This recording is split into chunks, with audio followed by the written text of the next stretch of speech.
తెలుగు రాష్ట్రాల్లోని అన్ని జిల్లాలకు విస్తరిస్తూ అత్యాధునిక వైద్యం అందిస్తున్న మల్టీనేషనల్ హాస్పిటల్ మెడికవర్ హాస్పిటల్స్ ఇప్పుడు మన వరంగల్లో.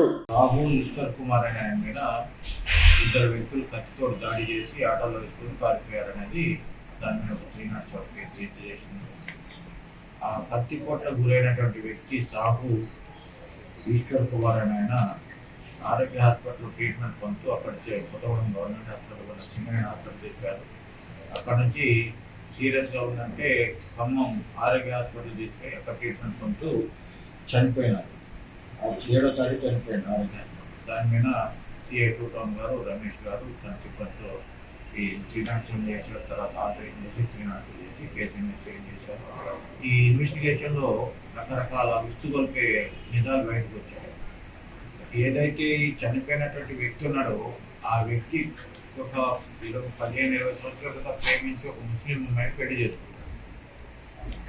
ఆ ముస్లిం అమ్మాయి పేరు సయ్యద్ ఎండి రెహనా అనే అమ్మాయిని పెళ్లి చేసుకుంటారు. ఈ పెళ్లి చేసుకున్న క్రమంలో 2 పిల్లలు పుడతారు.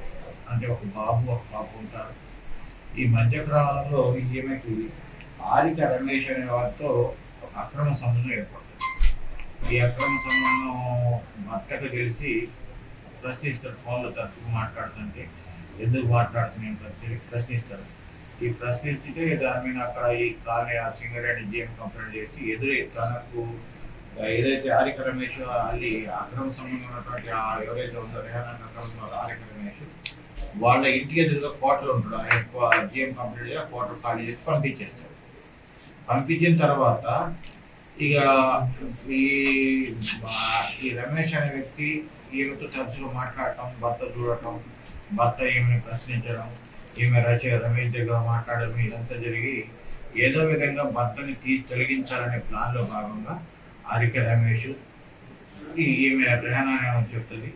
ఈ రెహానా అనే చెప్పుడు మాటలకి ఆమె క్రియేటైనటువంటి ఆరిక రమేష్ ఏం చేస్తారంటే అతని బావైనటువంటి అల్లుడు చందు అనేవాడిని కలుపుకొని ఈ మర్డర్ కానేసి కత్తులు తీసుకుంటారు. తీసుకున్న తర్వాత ఈ రెహానాని అడుగుతారు ఈ రమేష్ అనే వ్యక్తి, నీ భర్త ఎప్పుడు ఆ ఏరియాలో జనాలు ఎక్కువ ఉండడు, ఎప్పుడు చంపడానికి అవకాశం ఉందంటే వీళ్ళు ప్లాన్ ప్రవేశం పథకం ప్రకారం మధ్యాహ్నం 3 గంటల అంటే 3 గంటల నుంచి సాయంత్రం 4 గంటలు ఆ కాలనీలు జనాలు తక్కువ ఉంటారు, ఎవరు రాదని చెప్తే వీళ్ళు ఏదైతే రాఖ్యుడు ఆరిక రమేష్ అతని సొంత అల్లుడైనటువంటి బంటు చందు తర్వాత ఈ ఆరిక రమేష్ భార్య కూడా ఉంటుంది ఇందులో ఆటో వేసుకొని వస్తారు.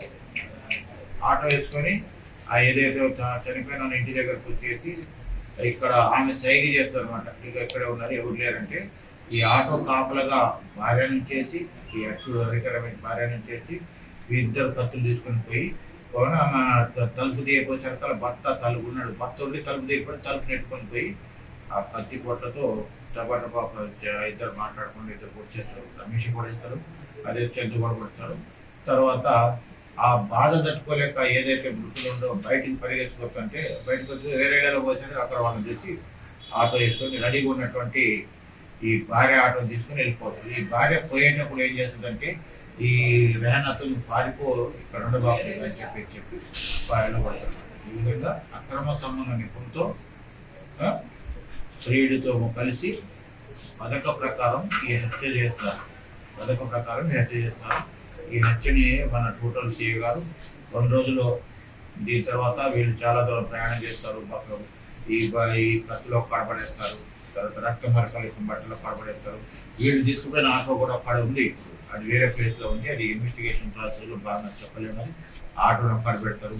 ఇవన్నీ చేసి ఈ రోజు మార్నింగ్ వాళ్ళందరూ అరెస్ట్ చేసి ఏదైతే ఈ హత్యలో పాల్గొన్నటువంటి నలుగురిని అరెస్ట్ చేసి వాళ్ళ సమస్యలు ఈ 2 కత్తులను ఆ రక్త మరకలు తట్టిన బట్టలు స్వాధీనం చేసుకున్నాం. ఇప్పుడు కోర్టులో హాజరుపడుతాం.